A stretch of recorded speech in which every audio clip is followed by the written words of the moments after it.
Olá, amigos, tudo bem? Bem, espero que sim. Estamos de volta aqui para darmos continuidade à nossa leitura e estudo do livro dos Espíritos. Nos encontramos atualmente na quinta parte do capítulo 2º do quarto livro, ok? Então, aqueles que estão chegando pela primeira vez, sejam muito bem-vindos. Obrigado pela presença de vocês. Espero que gostem do nosso conteúdo e que se inscrevam no canal. E não se esqueçam de dar o like, ok? O nosso trabalho aqui é feito com o intuito de informar para aqueles que têm curiosidade, aqueles que gostariam de conhecer o livro dos Espíritos, sendo espírito ou não, ok? E nós consideramos estudo porque nós damos as nossas opiniões sobre alguns aspectos, ok? Então, portanto, estamos no número da questão da pergunta de número 1000, ok? Bem, quero também pedir desculpas a vocês pela forma que trabalhamos aqui, né? Porque nossos recursos são muito precários. É o básico do básico do básico, ok? Porque eu gostaria muito de dar um produto, uma qualidade melhor, mas devido a minhas condições financeiras, é o que eu posso dar a vocês, ok? Então vamos à pergunta de número 1000. E a pergunta é a seguinte: podemos nós, dentro desta vida, resgatar nossas faltas? Algumas sim, né? Claro. Vamos lá. Sim, reparando-as, mas não creias resgatá-las por algumas privações pueris ou dando depois de vossa morte. Não, ou dando não, ou doando depois de vossa morte. Quando não tereis mais necessidade de nada. Deus não tem em nenhuma conta um arrependimento. Eu vou repetir essa frase aqui, que eu tive que dar um pause. Vamos lá. Deus não tem em nenhuma conta um arrependimento estéril, sempre fácil, e que não custa senão a pena de se bater no peito. Porque muita gente, vou abre parênteses aí na minha opinião, muitas pessoas acreditam que deixando seus bens, sua fortuna, depois da morte para esse ou para aquele, está fazendo, né, uma grande caridade e que por isso Deus vai levar em conta. Não, meu amigo, não vai levar muito em conta não, sabe por quê? O importante é você fazer enquanto está vivo. Depois que morreu, já não te pertence, não é verdade? Se você der para alguém aquele bem, aquela fortuna ou não der, qual diferença vai fazer para você? Você vai se dispor dela? Não. Você já não a tem, já não te pertence. Então é pueril, ok? E ele continua falando aqui. A perda de um pequeno dedo trabalhando apaga mais faltas que o suplício da carne sofredora durante anos, tá vendo? Tem gente que acha que se castigar, né, também vai pagar os erros. Não, seja útil para o próximo. E ele continua, sem outro objetivo que o bem de si mesmo, tá vendo? Ele não está fazendo bem para ninguém, agindo dessa forma. Se castigar não ajuda nada, nem a ele mesmo. Isso que é o pior de tudo. É porque ele é tão egoísta que ele não quer dar para o outro. Ele quer se martirizar e não resolve nada. Sofre à toa, né? É um idiota, coitado. Mas fazer o quê, né? Um dia ele vai despertar. Vamos lá. E ele continua falando. O mal não é reparado, senão pelo bem. E a reparação não tem nenhum mérito, senão atinge o homem no seu orgulho, tá vendo? Ou nos seus interesses materiais. Vocês estão entendendo? Olha como isso daqui é importante. O mal não é reparado, senão pelo bem. Vamos pegar simplesmente essa primeira frase aqui, até essa vírgula, para nós entendermos muito bem onde eu quero chegar. O que adianta nós desencarnarmos e sofrer no umbral? Está aqui bem claro. Vai adiantar? Vai sofrer desnecessariamente. Sabe por que vai sofrer? Porque a pessoa é egoísta e não quer fazer o bem ao outro. Certo? Aí a pessoa fala assim, mas eu quis ajudar a ele, aqui eu prejudiquei, quis ajudar e não quis me ajuda. Meu amigo, se ele não quis, tem quem queira. Certo? Na reparação do teu mal, a pessoa não quer te ver nem por perto, mude tua atitude e tente ajudar outro e não repita o erro. Sabe? Sofrer no umbral é desnecessário, tá aqui. O mal não é reparado senão pelo bem. Adianta você ficar sofrendo no umbral? Adianta. Para quê? É perca de tempo. Sabe quantos irmãos vão para o umbral? A maioria, sabe por quê? Porque é isso que as religiões querem. Infelizmente, que você se sinta culpado. Uma vez você se sentindo pecador e culpado, você acha que o arrependimento é o único caminho. Não, não é o único caminho. É o pior caminho que você pode ter, na minha opinião. Pegue o caminho da responsabilidade, da compreensão. Entenda que você é um ser falho. Não acredite que você é melhor do que ninguém, porque você não é. Entenda o que é ser humilde. Ser humilde não é ficar aceitando ser espancado pelos outros. Ser humilde é se compreender que você não é melhor do que ninguém, que você é igual a todo mundo, que você vai acertar e que você vai errar. Faz parte do teu aprendizado, como faz parte do aprendizado dos outros. Não julgue ninguém. Siga o teu caminho, sempre sendo útil e tentando fazer o bem, porque ninguém faz o bem para o próximo. Infelizmente pensamos assim ainda. Todo bem que fazemos é para nós mesmos. Essa que é a realidade. Mas deixe que o teu amor te direcione no caminho da caridade. Ok? Então vamos repetir aqui a resposta, né? O mal não é reparado senão pelo bem. E a reparação não tem nenhum mérito se não atinge o homem no seu orgulho ou nos seus interesses materiais, tá vendo? Vamos lá. De que lhe serve para a sua justificação restituir depois da morte o bem mal adquirido, né? Aí eu morro, todo bem que eu adquiri mal, roubando coisa e tal, vou deixar para entidade de caridade. Tu não está tirando de você, cara, você já não tem mais, já não te pertence. E ele continua falando, agora que se lhe toma, inútil, tá vendo? E que deles já se aproveitou. Já aproveitou bastante, né? E quer dar o resto para os outros. E não te pertence. E ele continua falando, de que lhe serve a privação de alguns prazeres fúteis e de algumas superfluidades, se o mal que ele fez a outro continue o mesmo, né? O mal que ele fez para o outro continua o mesmo.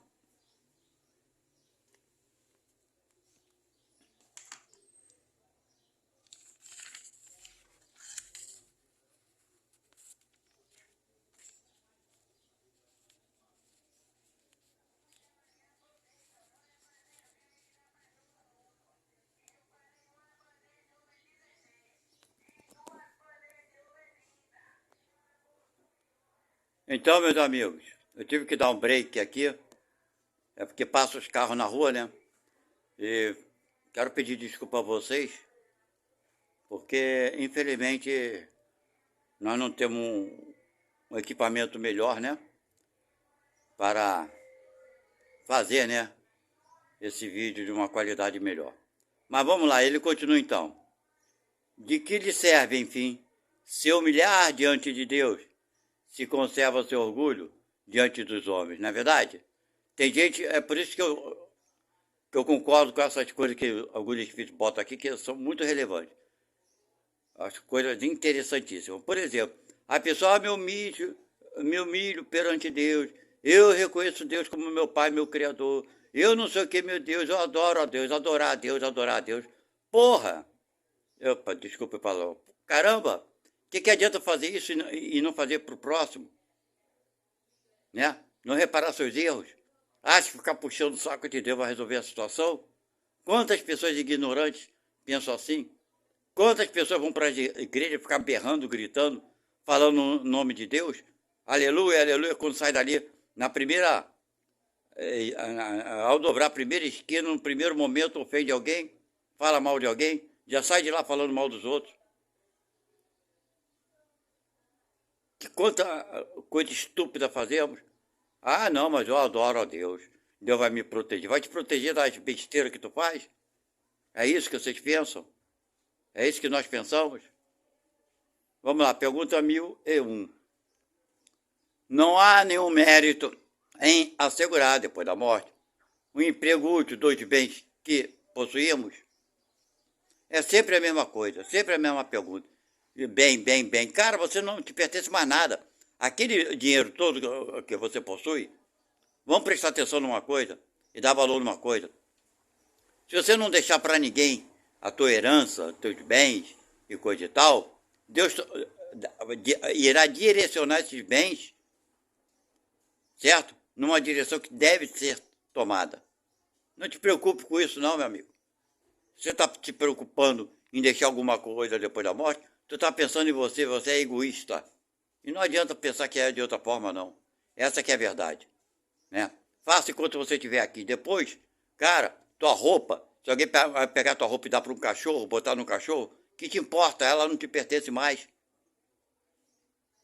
Ah, mas eu deixei. Deixou o quê, rapaz? Você saiu daqui, você não tem mais direito de nada. Devemos fazer enquanto estamos aqui. Vamos lá. Então ele vai dar a resposta aqui.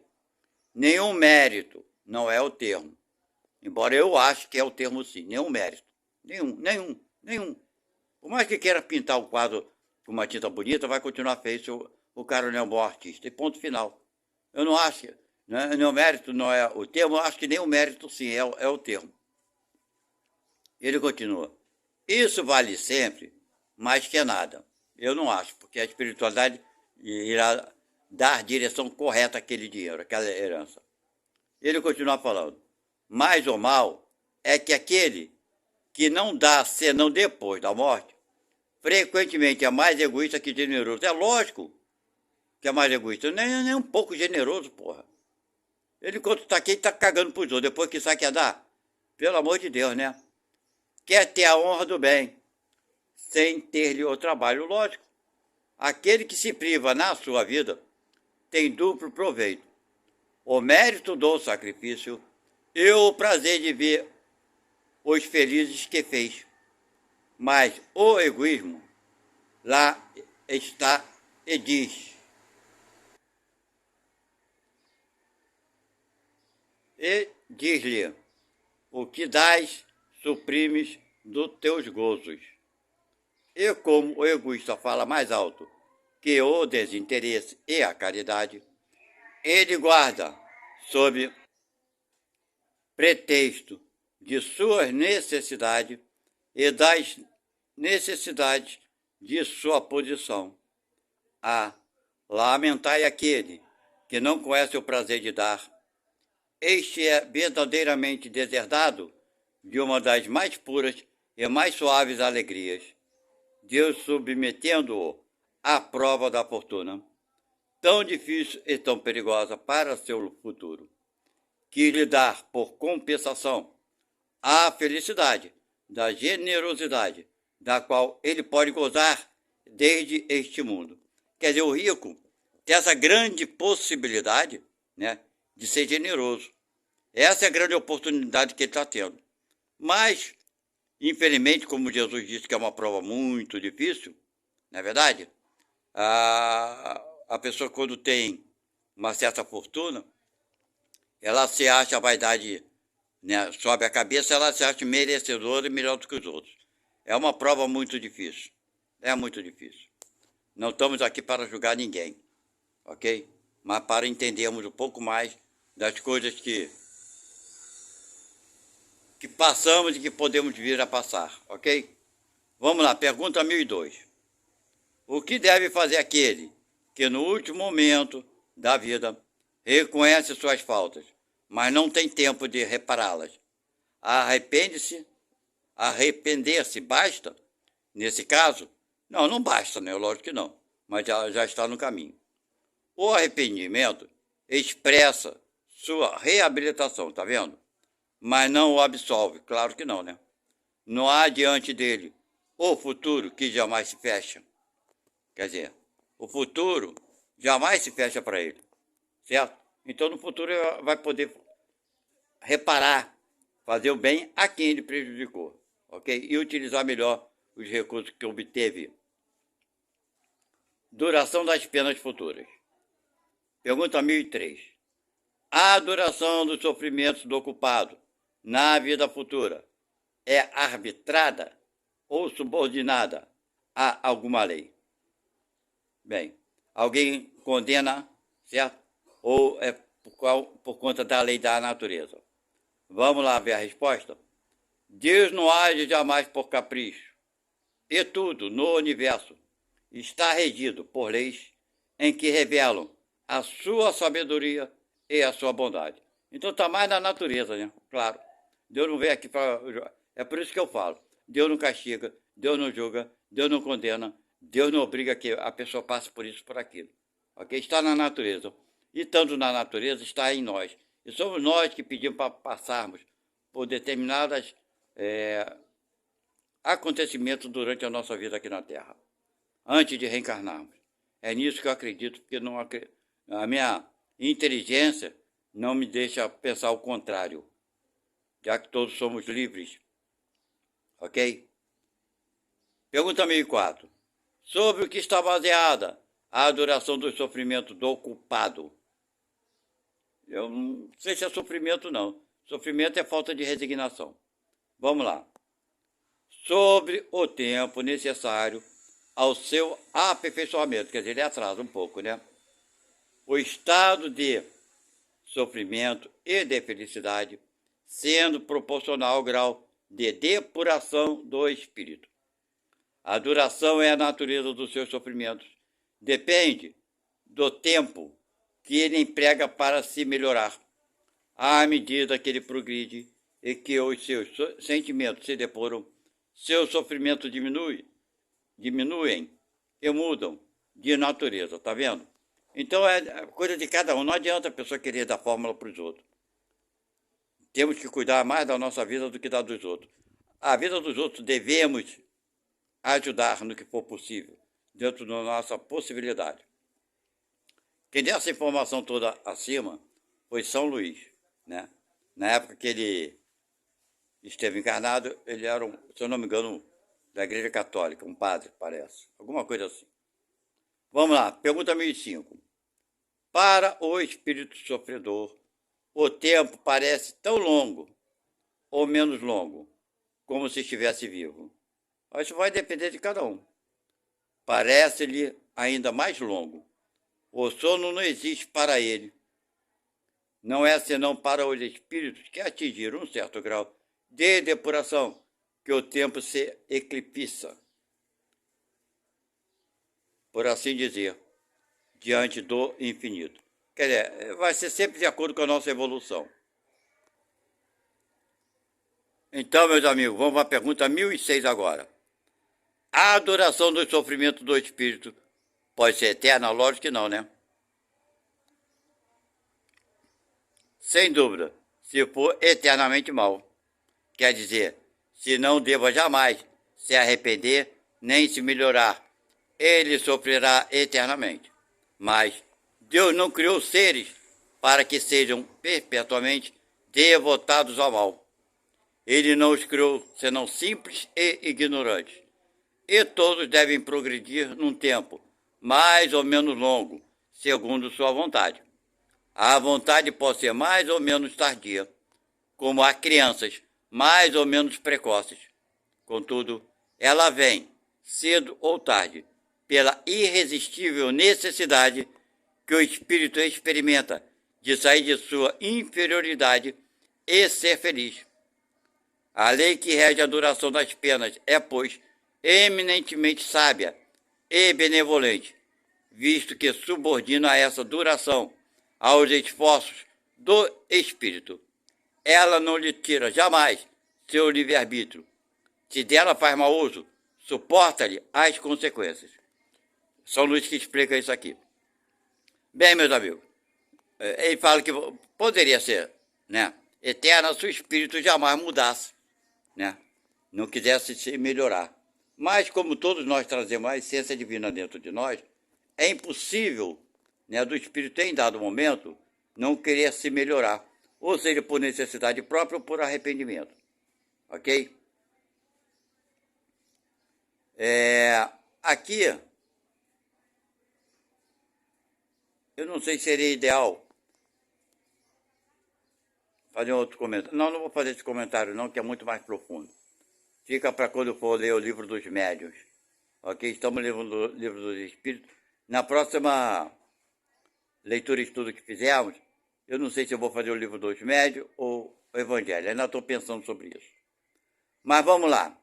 Quem explicou tudo isso anteriormente foi São Luís. Vamos para a pergunta 1007. Ok? Há espíritos que jamais se arrependem? Há espíritos nos quais o arrependimento é muito tardio, quer dizer, demora um pouco mais. Mas pretender que eles não se melhorem jamais seria negar a lei do progresso, tá vendo? E dizer que a criança não pode tornar-se adulto. Foi São Luís que explicou isso. Pergunta 1008. A duração das penas depende sempre da vontade do espírito e não há as que lhe são impostas por um tempo dado? Resposta: sim, as penas podem ser impostas por um tempo, mas Deus, que não quer senão o bem de suas criaturas, acolhe sempre o arrependimento e o desejo de melhorar-se não é jamais estéril, tá vendo? O desejo de se melhorar não é jamais esquecido. Eu não acredito nisso que São Luís botou aqui, que as penas podem ser impostas, não acredito nisso, por um tempo, não acredito. Se elas são impostas pelo próprio Espírito, não por Deus, que aí seria castigo, seria punição. Eu não acredito nessa hipótese. Se essa hipótese for verdadeira, que Deus castiga e pune alguém, então Jesus mentiu para a gente quando disse que nós somos obrigados a perdoar não 7 vezes, mas 70 vezes 7. Ele mentiu. Por que mentiu? Porque nesse caso, nós estaríamos sendo obrigados a perdoar muito mais vezes que Deus irá nos perdoar. Existe aí uma guerra de ideias de pensamentos opostos. Concordam comigo? Pois é, pense sobre isso. Pergunta 1009. Segundo esse entendimento, as penas impostas não seriam jamais pela eternidade? Eu não acredito em pena imposta. O cara está perguntando, eu não acredito. Mas vamos ver que São Luís responde. Interrogai vosso bom senso, vossa razão. Perguntai-vos se uma condenação perpétua por alguns momentos de erro não seria a negação da bondade de Deus. Está vendo aí? Pois é. Sempre vão perguntar se Deus está punindo, se ele é bom. Se ele pune, ele deixa de ser bom. Então, para mim, esse Deus não existe. Ok? E ele continua. Que é, com efeito, a duração da vida, fosse ela de 100 anos, em relação à eternidade. Eternidade. Compreendeis bem essa palavra? Sofrimentos, torturas sem fim, sem esperança, por algumas faltas. Vosso julgamento não rejeita semelhante pensamento? Que os antigos tenham visto no Senhor do Universo um Deus terrível, ciumento e vingativo, isso se concebe. Na sua ignorância, emprestaram à divindade as paixões dos homens. Mas não está aí o Deus dos cristãos, que coloca o amor, a caridade, a misericórdia, o esquecimento das ofensas no lugar das primeiras virtudes? Poderia ele próprio faltar as qualidades das quais faz o dever? Está vendo? Quer dizer, se temos o dever de perdoar 70 vezes 7, faltaria isso para Deus? Quer dizer, nós que somos inferiores temos que ser melhores do que Deus? Então faltaria essa qualidade para Deus? É isso que ele está dizendo aqui. Ou estou errado?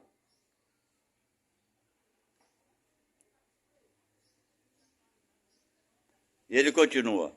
Não há contradição, tá vendo? Há uma grande contradição em atribuir-lhe a bondade infinita e a vingança, tá vendo? A vingança infinita. Dizeis que antes de tudo ele é justo e que o homem não compreende sua justiça, mas a justiça não exclui a bondade, tá vendo? Não exclui a bondade nunca. Ah, mas a justiça de Deus tem bondade? Ah, não tem. Então está excluindo a bondade. Então está bem claro aqui. A justiça não exclui a bondade. Está aqui, ó. E ele não seria bom se consagrasse penas.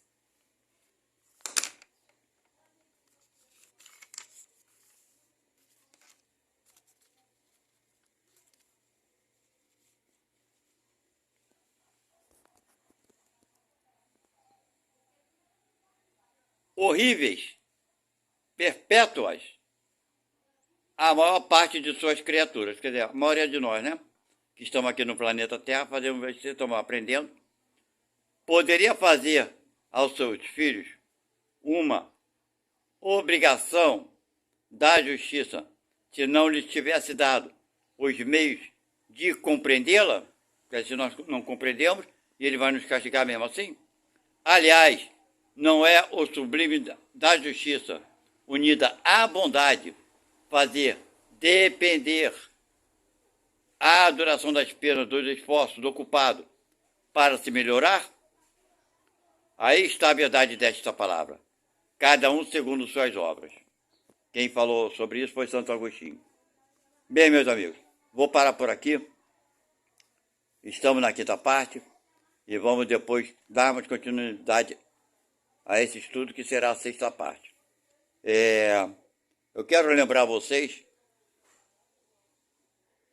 que estão chegando aqui pela primeira... Até vocês que já estão bem antigos aqui no nosso canal, que acompanham o nosso trabalho, que nosso trabalho aqui é feito com apenas recursos muito básicos. É simplesmente um celular muito básico, que eu faço essa gravação e coisa e tal. Os meus recursos são mínimos, certo? Então eu gostaria, volto a pedir desculpas a vocês, de vez em quando eu tenho que dar pause, porque passam carros vendendo coisa aqui na rua, enfim, é o carro novo, né? Pois é. Fora os outros veículos que passam fazendo barulho tremendo. Então eu quero pedir desculpa a vocês pela péssima qualidade. Mas o dia, que eu não sei quando, se alcançarmos um número satisfatório de inscritos, que estamos bem longe disso, embora eu estou muito satisfeito, muito de coração, com aqueles que estão inscritos no nosso canal.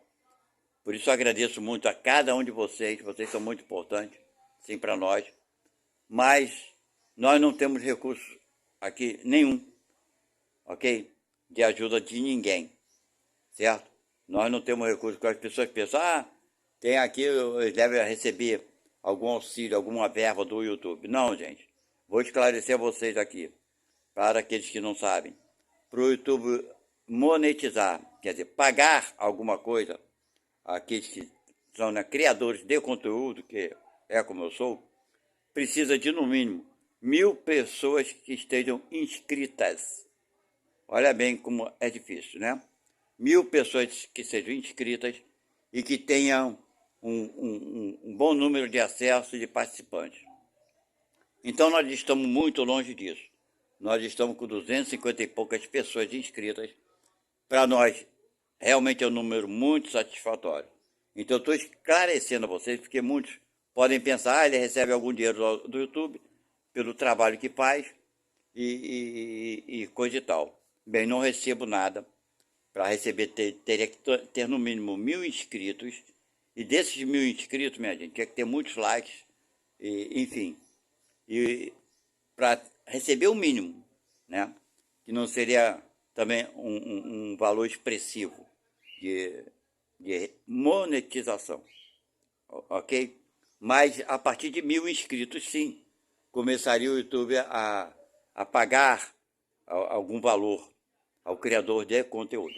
Como eu estou muito longe, eu não recebo nada, certo? Nem tão pouco é a minha finalidade aqui, entendeu? Mas sim, gostaria de ter algum auxílio, alguma ajuda, para poder dar um produto final para vocês melhor, né?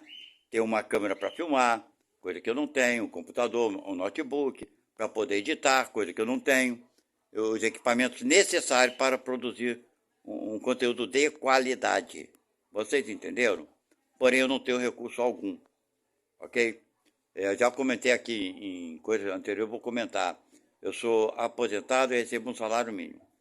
Pago aluguel, ok? Vivo sozinho. Então, minha gente, vocês veem, as minhas condições verdadeiras são essas. Eu não estou pedindo nada a ninguém. Não é isso, só estou explicando a vocês, porque muitos podem pensar, ele tem recurso, ele poderia fazer uma coisa de qualidade, porque assim eu iria me inscrever, eu ia dar like, mas é uma porcaria o vídeo dele, fica balançando, tremendo, pois é, nem tripé eu tenho. Então também não adiantaria ter o tripé, porque não, teria que ter um local legal, bem, enfim, não tem, ok? Então por isso a qualidade fica a desejar. Vocês entenderam? Não fiquem aborrecidos comigo. Faça o comentário que vocês quiserem fazer, entendeu? Eu sempre aconselho a vocês a fazerem comentário, concordando comigo, discordando, me sugerindo, né? Me dando sugestão de novas ideias, fazendo a pergunta que vocês quiserem fazer. E eu sempre terei um imenso, imenso prazer de responder a cada um de vocês sim. Ok? Não deixo, nunca deixei de responder a ninguém. Se eu não respondo no mesmo dia, né? Geralmente não passa de 2 dias sem eu responder a vocês. Isso não acontece. Geralmente eu respondo quase que simultaneamente. No mesmo dia, eu sempre respondo. Às vezes passa algumas horas, às vezes nem isso. Às vezes a pessoa acaba de fazer um comentário, eu respondo imediatamente. Ok? Eu trato vocês com muito carinho, porque eu gosto do meu trabalho, gosto disso que eu estou fazendo. Porque o que eu estou fazendo aqui é contribuindo um pouquinho, dando para as pessoas um pouquinho das coisas que eu tenho, que é algum conhecimento, algum estudo, alguma visão. De repente não são nem boas, mas pode abrir novas visões em vocês, novas percepções, que é para isso que estamos aqui, gente. Para descobrirmos meios melhores de podermos ajudar o nosso semelhante. Ok? Então, agradeço a vocês, principalmente aqueles que ficaram até o final, aqui, ouvindo nosso áudio, nosso trabalho, nosso estudo. Muito obrigado, não se esqueçam de se inscreverem e dar o like de vocês. Muito obrigado e até a próxima. Tchau.